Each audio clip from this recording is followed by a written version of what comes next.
This lecture is going to center on critical thought and how it plays into writing and reading. First of all, academic writing is writing that is used by scholars, academics, and students to communicate complex ideas. It is the language of academic disciplines, and it is the language of business. Going hand in hand with that is critical thought. Critical thinking is reasonable, reflective thinking that is focused on deciding what to believe and what to do, according to Roger H. Ennis.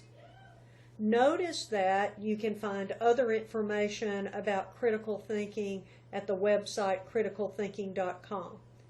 But think in terms of academic writing, the language of academic disciplines used to communicate complex ideas, and the idea of critical thought as being two sides of the same coin.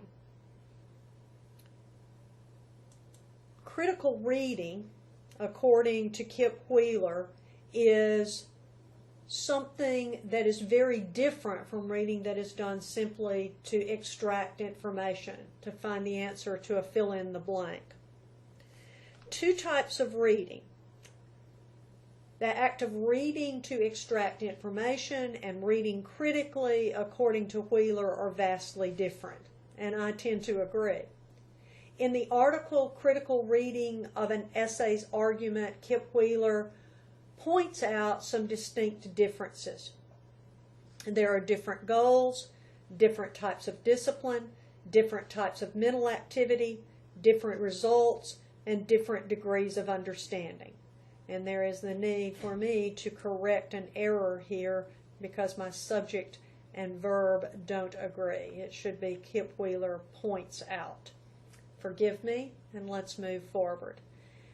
Wheeler tells us that there are distinct differences between the two. Let's look at what they are from his article.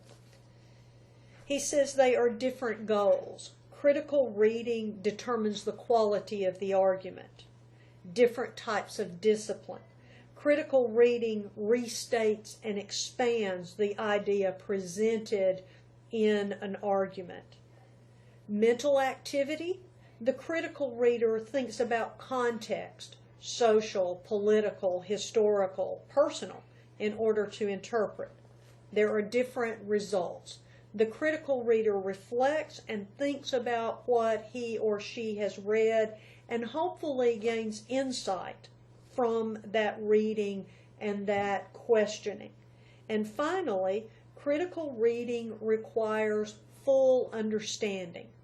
These are the differences between reading simply to extract facts and reading to understand. So the question becomes, how do we do this task of reading critically? There are some fundamentals. First of all, it means that you are going to be an active reader. You talk to the text. We've all gotten a text message and asked a question of it. You do the same thing of academic text. You ask questions. You talk to the text. You ask questions while you read to the text and about yourself. How does this relate to what you already know, or how does it challenge what you know? You ask questions about the context. Something written in 1950 has a very different context than something written in 1980 or in 2005, and about broader implications. How does this text fit into our larger understanding of an idea or of the world? When we read critically, we are doing it for a particular reason. We're questioning as healthy skeptics. We are discovering. We are sharpening our focus. We are learning how to construct and evaluate arguments, your own and those of others, that is, evaluate others' arguments. By doing that, you become a better critical writer, and that means you're dealing with a thesis statement, support, constructing logical arguments. It helps you develop your critical thinking skills because you're practicing them. And questioning and analyzing allows you to become more knowledgeable.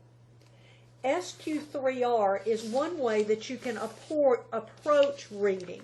You survey, question, read, recite, and review. There are a lot of different strategies. You need to find one that works well for you, but these are fundamentals that you can go back to. Before you read, consider your own experience, what you already know, what you've heard, what attitudes you already have about the topic. Then get an overview. Who wrote it? Where was it published? When was it published? The title typically reveals something. And then skim through. What's the topic? What's the main idea or claim? Read the first paragraph, which introduces the idea, and the last paragraphs, which will come back to that main idea and draw conclusions. As you read, you annotate. You create a dialogue with the writer. Ask questions. Challenge assumptions, which are things that we believe to be true and base the argument on. We notice logical fallacies, bad argument, when we distort, when they exaggerate, what references and allusions they make, because those all give us insight.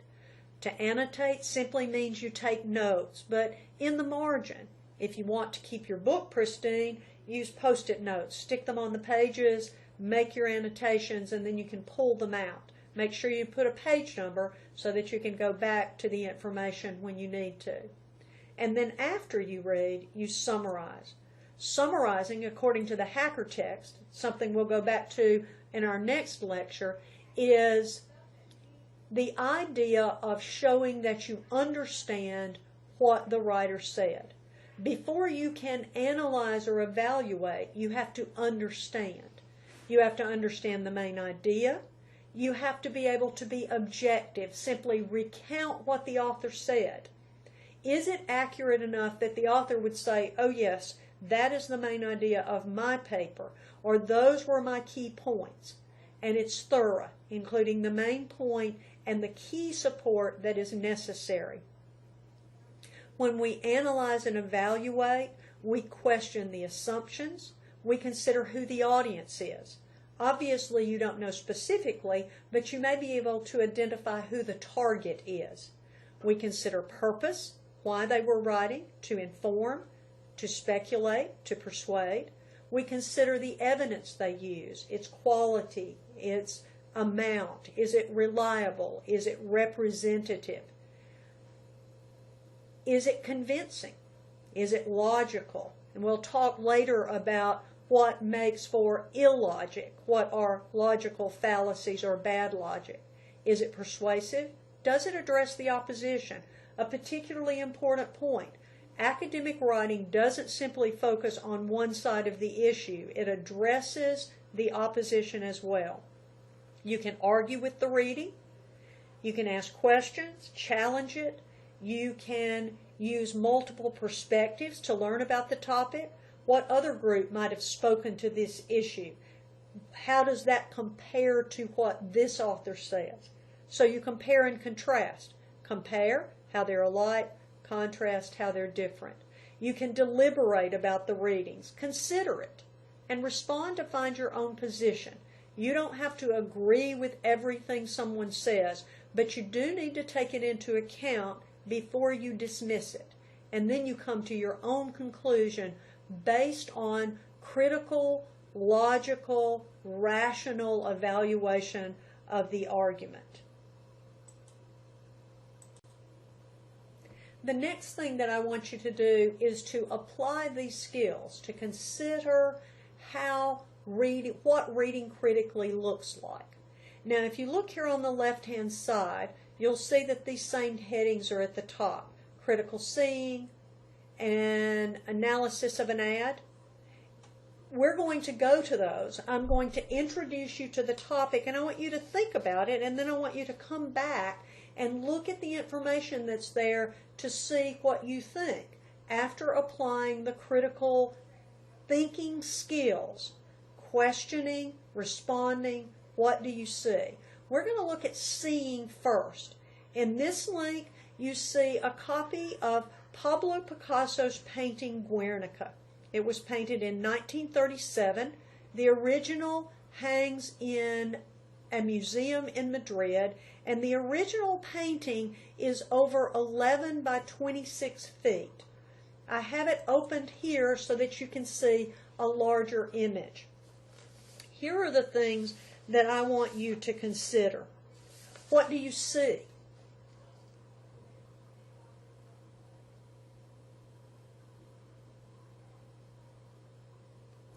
What do you think the painting represents? And what questions do you have?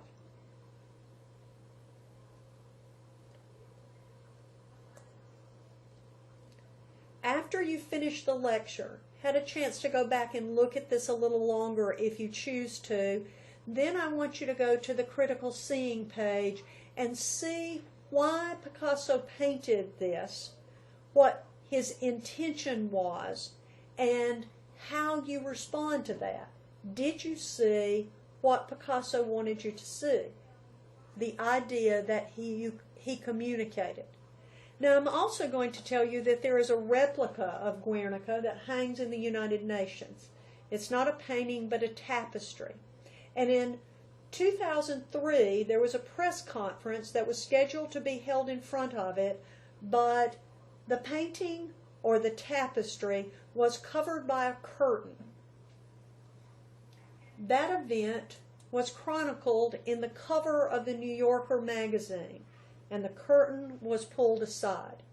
Think about what that means. One, why do you think it was covered? You can't see the date on the magazine cover, and I'll tell you, it was February of 2003. But I want you to think in terms of, one, why it would have been covered, and two, why the New Yorker would have used this as the cover of their magazine after the event. Again, after you've had a chance to think about this, go back to the critical seeing link and see what happened at that point in time, what the historical context was, and what you think about the debate or the discussion over the reasons for the painting having been covered. The same way that you look at Picasso's Guernica, I want you to look at the analysis of an ad. This page on the website tells you what the ad says, and then there is an analysis of it. But this is the ad itself. It's a very short ad. It's a political ad that ran during the 2010 gubernatorial race, and I want you to see what Tim James said. I want you to think as you listen critically. What do you have questions about? What assumptions are being made? And then I want you to go back to the reporter's analysis, read it, and see if you understood what the reporter suggests was there. Why do our politicians make us give driver's license exams in 12 languages? This is Alabama. We speak English. If you want to live here, learn it. We're only giving that test in English, if I'm good. Maybe it's the businessman in me, but we'll save money. And it makes sense.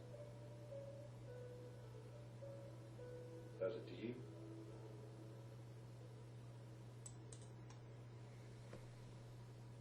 This was Tim James' ad.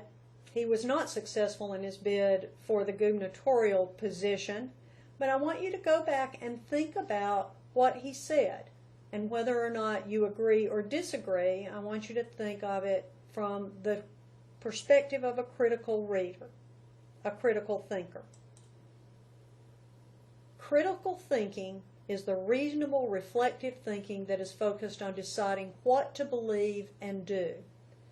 It is our role as a critical, critical thinking is reasonable, reflective thinking that is focused on deciding what to believe and do. in an academic setting, we are able to look at new ideas and consider them. That doesn't mean that we have to embrace them, but it does mean that we need to look at them critically and reasonably.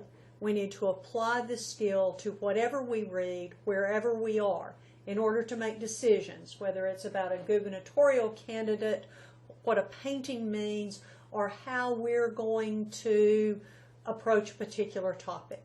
These are important skills. I hope that the lecture helped and that you can better understand how to approach a topic critically. If you have questions, please let me know.